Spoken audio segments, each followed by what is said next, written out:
Fala, galera, ó, se liga aí que a collab na Nestlé com a Forneria Original vai até o Dia dos Namorados, beleza? A parada é a seguinte, aproveite no iFood. Tamo junto. Agora, candidato, queria saber de você o seguinte. Você vem ao Charla Podcast depois de sair de um dia importante na sede da CBF, né? Queria que você explicasse o que aconteceu e em relação à eleição, já dá pra dizer que você tem um caminho adiantado para ser o novo presidente da CBF? Bem, Bruno, na realidade, acabo de vir de lá, a gente conseguiu protocolar nossa chapa, né? A gente estava numa disputa eleitoral com o presidente Reinaldo, presidente da Federação Paulista, né? Que é um cara sensacional, tem uma articulação muito boa com os clubes, mas a gente conseguiu, né, protocolar uma chapa com 25 federações e 10 clubes. Então, isso inviabiliza a inscrição de qualquer outra chapa, né? Então, ainda como pré-candidato, como candidato, na verdade, né, à presidência da CBF, mais um candidato único. Então, esperar o processo eleitoral normal, os trâmites ocorrerem, e no domingo ter a eleição, e a partir de segunda-feira estaremos lá na CBF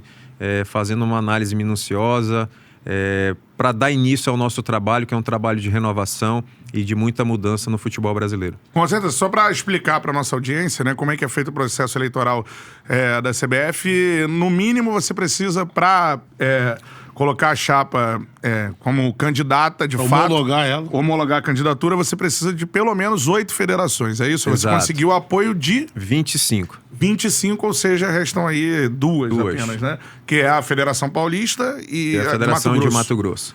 Ou seja, para outra chapa se inscrever, isso fica inviável nesse momento, é isso, né? Exato. Então, a gente já, com o coração na mão aqui, né, muito feliz por ter conseguido fazer essa articulação, né, nos bastidores com os presidentes, com os clubes, mas a gente está no mesmo propósito.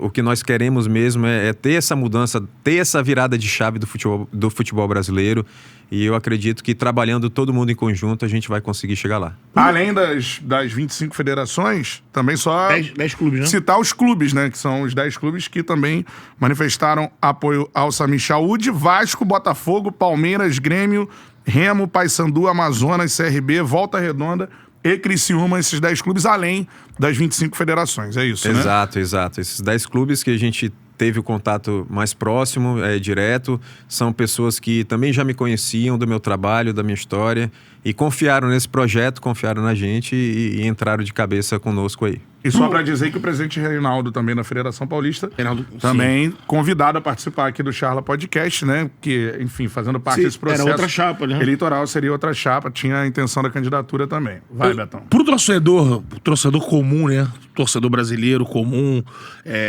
que ainda mais o do eixo, né? Sabe como é que é? Ainda resiste ali o centro do futebol, ali Rio, São Paulo, Minas. Como é que você se apresentaria e falaria para esse torcedor? Como é que você chegou nessa cadeira, né? Você vem de uma federação lá vem de Roraima, você tem a gestão agora, a gente estava até conversando fora do ar, um projeto de colocar um time de Roraima na Série C, que não participa de time de Série A e Série B há um tempo, e você hoje está com praticamente uma aclamação para a presidência. Para se apresentar para esse torcedor que não te conhece, que está se surpreendendo agora com o teu nome, por exemplo. Beto, na verdade, a escolha do meu nome, ela não foi feita por mim, eu quero ser o presidente, não. Na verdade, com tudo que estava acontecendo nos bastidores da CBF em relação a brigas jurídicas, etc., a gente decidiu se unir, né? Porque a gente sabia que tinha uma disputa judicial muito, muito importante e que a qualquer momento poderia virar a chave. E tanto que há 2 meses atrás, mais ou menos, a gente tinha elegido o presidente Edinaldo, né, por unanimidade. E quando a gente viu essa insegurança jurídica do que poderia vir a acontecer, a gente começou a conversar entre nós, presidentes, alguns clubes, alguns que fazem parte aí desses que vocês citaram, e a gente começou a se unir, né? Cara, o que se acontecer isso, o que nós vamos fazer? Quais são os passos que vamos tomar? Então foi lançado alguns nomes para essa disputa. O meu estava incluso nessa lista, então não foi uma coisa ao acaso, não foi caiu de paraquedas, não, acho que foi uma coisa construída. E quando houve essa virada de chave, a gente já tinha uma união E a gente foi afunilando os nomes e escolhendo o melhor perfil para estar à frente da CBF nesse momento, pela instabilidade institucional que se encontra. E acabaram que escolheram o meu nome, né?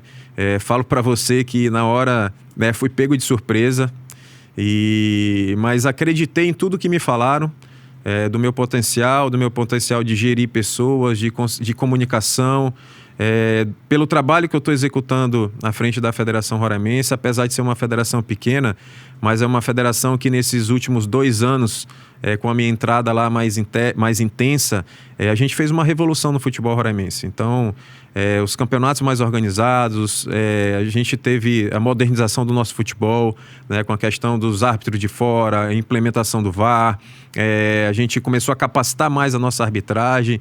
Então, lá no meu estado, o futebol roraimense ele tem crescido, tem dados a passos largos, na verdade. Então, foi uma escolha nesse sentido do grupo.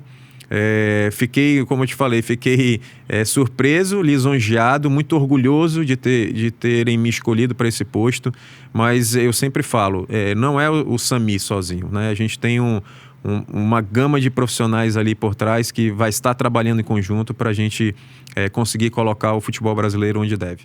Qual é, meu parceiro? Curtiu esse corte que você acabou de ver? Então se inscreva no Charla para dar uma moral pro melhor podcast de esportes do Brasil. Tamo junto.